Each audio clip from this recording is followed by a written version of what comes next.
¿Cómo ves toda esta cuestión del veto, de la amnistía, de la dosimetría? ¿Cómo es eso? Sí, Andrea González, nosotros que somos de derecha creemos que esas penas de aquel acontecimiento del 8 de enero son muy severas, principalmente cuando tomamos en cuenta lo que realmente pasó ahí. Para nosotros no fue todo eso que se propagó, ¿no?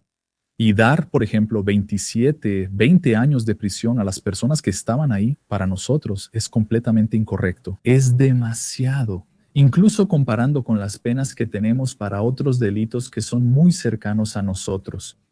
¿Cómo es posible que una persona que roba, que tiene algunas condenas por homicidio y todo eso, reciba una pena menor que esas personas que estaban ahí, como mucho, en una protesta tal vez? Porque para nosotros, un golpe de Estado ahí ni siquiera estuvo cerca de suceder. Entonces, así que la Policía Federal, la PGR, la Suprema Corte, ¿tú crees que están equivocados? La mayoría de las veces sí, en algunos casos creo que hubo un exceso que se exageró. Tal vez entrar y estar ahí en esa situación puso a todos ahí. En riesgo, por supuesto, pero dar 27 años de reclusión a quien estaba ahí realmente es un exceso y sí debe ser revisado. Creo que hubo vandalismo, creo que hubo una depredación. Eso sin duda tiene que ser analizado y debe ser castigado como corresponde. Pero no como un intento de golpe, porque sinceramente eso ni siquiera estuvo cerca de suceder. Entonces, para nosotros, la dosimetría, una pena más leve por esos hechos, es muy bienvenida, sin duda. Tiene que ser evaluada con más cuidado. Sí, entendí. Entonces, ¿tú crees que esas personas estuvieron ahí? Porque lo que pasa es que quien hizo la denuncia fue el Procurador General de la República. La Policía Federal investigó. El Procurador General de la República entonces hizo la denuncia basada en los tipos penales, en lo que está establecido por la ley, y entendió que eso fue un intento de golpe, que ellos querían derrocar a un gobierno legítimamente elegido. Y para la legislación brasileña, aunque no estés de acuerdo, la legislación brasileña dice que eso es un intento de golpe porque intentas sacar del poder a la persona que fue elegida. Tanto así que la Procuradora General de la República lo entendió y la Procuradora General de la República entonces presentó las denuncias en ese sentido. Y el Supremo Tribunal Federal, con las pruebas obtenidas por la Policía Federal, condenó a esas personas conforme a la legislación brasileña. Entonces yo creo lo siguiente, creo que tal vez lamentablemente algunas personas sí fueron inducidas a error. Muchas de esas personas fueron inducidas a error. Había personas que pensaban que iban ahí para una oración, para una reunión y terminaron en esa situación de invasión. O tal vez esas personas no esperaban que fuera a pasar todo eso. La invasión, entrar ahí al Congreso, para mí está completamente mal. Un prototipo. El contexto externo ahí donde estaba ocurriendo. ¿Vale? Pero ¿no crees que esas personas fueron usadas y manipuladas literalmente como ganado para esa situación? Creo que hubo un exceso, sin duda. ¿Y en la legislación qué opinas? No solo en la legislación, sino también en lo que estaba pasando ahí en ese momento. Porque eso no fue solo una protesta, porque ahí fue una invasión de la sede de los tres poderes. Sí, ese fue el error. Pero mientras estaban afuera, estoy de acuerdo en que era una protesta. Y probablemente antes de que ocurriera toda esa situación de vandalismo, de depredación, todo eso ahí está mal. Pero antes no era nada ni siquiera cercano a un golpe. Es interesante, Michelle, porque hablas del vandalismo, de la depredación. Sí. Pero no hablas del elemento volitivo, del elemento teleológico, que es la finalidad de ese acto. Porque el Código Penal toma en cuenta cuál es tu objetivo cuando cometes un delito. Esas personas, cuando vandalizaron, cuando destruyeron, ¿cuál era su objetivo? Expresar tal vez su indignación, que quizá fue llevada a un extremo muy grande. Era público y notorio, Michelle, que ellos no aceptaban la victoria de Lula y que no aceptaron que Lula se convirtiera en presidente de la República. El elemento volitivo del acto era derrocar a un gobierno legítimamente elegido. Eso es prácticamente imposible, Andrea González. No. Pero ¿cuál era su voluntad? ¿Cuál era el objetivo de ellos? Ellos no lo lograrían. De hecho, igual, ¿cuál era el objetivo de ellos? Una protesta.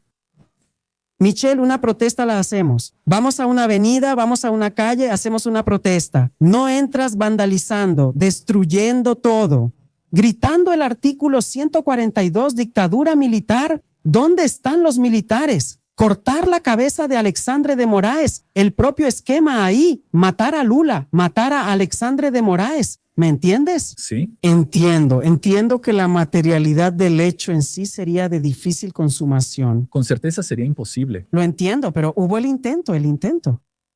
¿Entiendes? Sí, Andrea González. Hubo el intento. Lo que no hubo fue la consumación. Fue impropiedad del objeto, ¿me entiendes? Pero hubo el intento. Mira, ¿de verdad crees que esas personas, en la situación en la que estaban, algunas familias, algunas personas mayores, sin ningún arma, podrían derrocar a un gobierno electo? Eso es imposible. A menos que estemos de acuerdo en que toda la seguridad que había ahí alrededor del gobierno federal es extremadamente incompetente. Porque en ese caso, si me aseguras que toda la seguridad, todo el aparato, todas las fuerzas que estaban involucradas ahí de protección, de seguridad y que garantizan el Estado democrático de derecho, que todas ellas son extremadamente incompetentes al grado de que algunas personas desarmadas logren derrocar a un gobierno electo. Eso es imposible. No lo lograron. Y no lo lograrían de ninguna manera. Pero lo intentaron. Ellos no intentaron derrocar a un gobierno. Ellos lo intentaron. Incluso muchos creían que si salían a las calles e hicieran lo que hicieron, muchos creían que el ejército podía ponerse al frente. Es posible. Y yo también lo creo. Hay generales que están presos. Hay un almirante que recibió 24 años de prisión. Braga Neto recibió 26 años de prisión. Ellos estaban detrás de todo esto, Michelle, eso es de conocimiento público. Ellos estaban detrás como los orquestadores y cabecillas de toda esta trama. Y lamentablemente eso hasta me duele.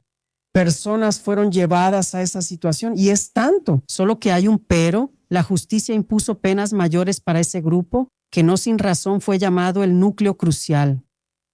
Ahora que lo intentaron, no lo lograron. Y muchos creían que si hacían lo que hicieron el ejército, tal vez podría aparecer un grupo ahí y unirse a esa fiebre golpista. Andrea González, voy a intentar hacer entonces un ejercicio aquí para que tengamos una mayor posibilidad. Supongamos que yo sea un aficionado, practicante de algún deporte muy bueno que yo me considere bueno. No sé, algo como el tenis de mesa. Puedo querer ser un buen aficionado practicando este deporte de tenis de mesa. Y puedo pensar que voy a poder ganarle a un atleta olímpico en tenis de mesa. ¿Puedo pensar eso? Ajá. ¿Voy a poder lograrlo? No voy a poder lograrlo. No hay manera de que esto sea una situación posible a menos que sea la única posibilidad. Hugo Calderano, que es nuestro brasileño que practica mucho este deporte, tiene un alcance muy bueno, siendo así uno de los 5 mejores del mundo. La única posibilidad de que yo le gane es si él me deja, si él tiene alguna ventaja tal vez escondida, oculta ahí en esa situación de su derrota. Sin eso, es imposible que las personas den el golpe, no hay manera, a menos que haya algún involucramiento exclusivo de alguna otra autoridad ahí en medio. ¿Sin eso? No hay manera de que suceda, Andrea González. ¿Y qué sería?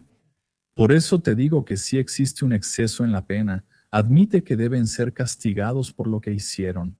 Y no por lo que tal vez algunas situaciones exageradas les atribuyan claramente para nosotros, viéndolo desde afuera, por una ganancia política. ¿Por qué? Eso pasó el 8 de enero de 2023. Estamos en 2026 y el gobierno federal sigue usando ese acontecimiento hasta hoy para obtener beneficios políticos.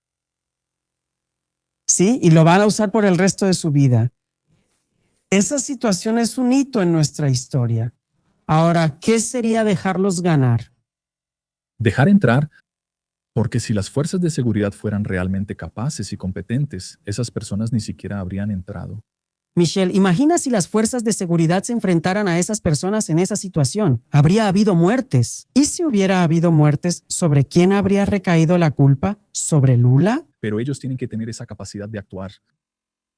Tal vez sería como decir que esas fuerzas son incompetentes, decir que no pueden hacer eso. ¿Y si hubiera muerto gente? Tendrían que actuar de una manera para que eso no pasara. ¿De quién sería la responsabilidad? Tiene que recaer en la responsabilidad individual de quien lo hizo. Si hubiera un exceso, también debe ser castigado, ¿no es así? Pero no hubo ningún exceso ni ninguna acción de las fuerzas de seguridad ese día. No hubo. Exactamente, para que no ocurriera un desastre humanitario o para que obtuvieran una ganancia política hasta hoy, O para que tuvieran una ganancia política hasta hoy. La ganancia política es inherente a la situación. Las personas asumieron el riesgo de producir ese resultado. No, siempre va a haber, Michelle, eso quedó en la historia y siempre quedará en la historia como un intento de golpe de la extrema derecha.